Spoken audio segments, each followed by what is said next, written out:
আজকে শ্রীকৃষ্ণের প্রণাম নিয়ে ভিডিওটা শুরু করছি। আশা করি বন্ধুরা তোমরা সকলে খুব ভালো আছো, আমিও খুব ভালো আছি। আজ ঘুম থেকে উঠতে অনেকটাই লেট করে ফেলেছি, তাই বন্ধুরা তোমাদের সাথে আমি কিছুই শেয়ার করতে পারলাম না। দেখো একদম মুড়ি খেতে বসে গেছি। আজ মুড়ি খাচ্ছিলাম তেলে ভাজা আর শসা গাজর পেঁয়াজ আর ছোলা ভাজা দিয়ে। তোমরা আমাকে অনেকেই কমেন্ট করেছো, বলেছো যে তোমাদের বাড়িতে এত কিসের গাছপালা আছে, কী গাছ ওগুলো, তাই আজ আমি শেয়ার করবো তোমাদের সাথে আমাদের বাড়িতে কী কী গাছপালা আছে।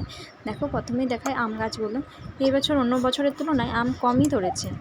আম তো ধরেছে কম, তার উপরে এতই রোদ গরমে আম পড়েও গেছে কিছু। বন্ধুরা এগুলো কী ফল বলো তো? তোমরা যদি কেউ জেনে থাকো তাহলে আমাকে অবশ্যই কমেন্ট করে জানিও। এটা হচ্ছে জামরুল ফল, আমিও বলে দিলাম, ঠিক আছে? তো আরও ধরেছিল, কিন্তু এই রোদ গরমে বৃষ্টি না হওয়ার কারণে জামরুলগুলো অনেক পড়ে গেছে, তাই না? তবুও আছে এখনও অনেক।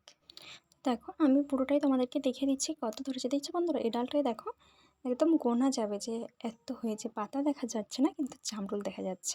তো দেখো এগুলো হচ্ছে আমাদের বাড়িতে অ্যালোভেরা গাছ, ঠিক আছে, লাগানো আছে। এই হচ্ছে সন্ধ্যামণি ফুলের গাছ, এই হচ্ছে রজনীগন্ধা ফুলের গাছ। তো তোমাদেরকে আমি দেখিয়েছিলাম আগের দিন ভিডিওতে যে ফুলগুলো কড়ি করেছিল, এখন একটু ফুটেছে। এটা হচ্ছে কামরাঙা গাছ, ঠিক আছে, এখন ধরে না। আর বন্ধুরা এটা কী গাছ তোমরা কেউ বলতে পারবে? বলতে পারলে অবশ্যই আমাকে কমেন্টে জানিও। এটা আমি বলবো না এটা কী গাছ, তোমরাই আমাকে কমেন্টে কিন্তু জানিও। আর এই গাছটাও কী গাছ তোমরা আমাকে জানিও। আর এটা হচ্ছে আকন্দ ফুলের গাছ, এটা সাদা আকন্দ ফুলের গাছ। তো এটা তো আমি তোমাদেরকে দেখিয়েছিলাম। এটা হচ্ছে আমাদের বাড়ির মন্দির। এটা হচ্ছে বেলা ফুলের গাছ, এটা হচ্ছে সাদা জবা, ওদিকে একটা লাল জবা। আর এটা হচ্ছে গাঁদা চারা লাগানো আছে এখানটা, আর ওদিকে একটা স্থলপদ্ম লাগানো আছে।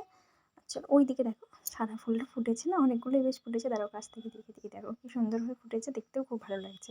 এটা আছে একটা টগর টগর ফুলের গাছ, এটুকু ছিল, আমি কিনে এনে লাগিয়েছিলাম, তো এত বড় হয়েছে। তো সন্ধ্যামণি ফুলের গাছ। এই হচ্ছে লেবু গাছটা, দেখো বন্ধুরা আমাদের অনেক লেবু ধরেছে, তারাও সেটাও দেখিয়ে দিই তোমাদের। ওই দেখো সূর্যমামা হালকা হালকা করে গাছের ফাঁক থেকে রোদ দিচ্ছে। এটা হচ্ছে শিউলি গাছ, ঠিক আছে। আর এটা হচ্ছে তিল গাছ। তিল গাছটার কথা হয়েছে দেখো বন্ধুরা। তো বন্ধুরা চলো আমাদের বাড়িতে কী কী গাছপালা আছে সেটা আমি তোমাদের সাথে শেয়ার করলাম। তো এতক্ষণ আমি আমার মেয়েকে কোলে নিয়েই করছিলাম। যদি ভিডিওটা ভালো লাগে থাকে লাইক কমেন্ট শেয়ার অবশ্যই করে দিও। এত কষ্ট করে ভিডিও করছি, প্লিজ ভিডিওটা একটা লাইক দিয়ে দিও।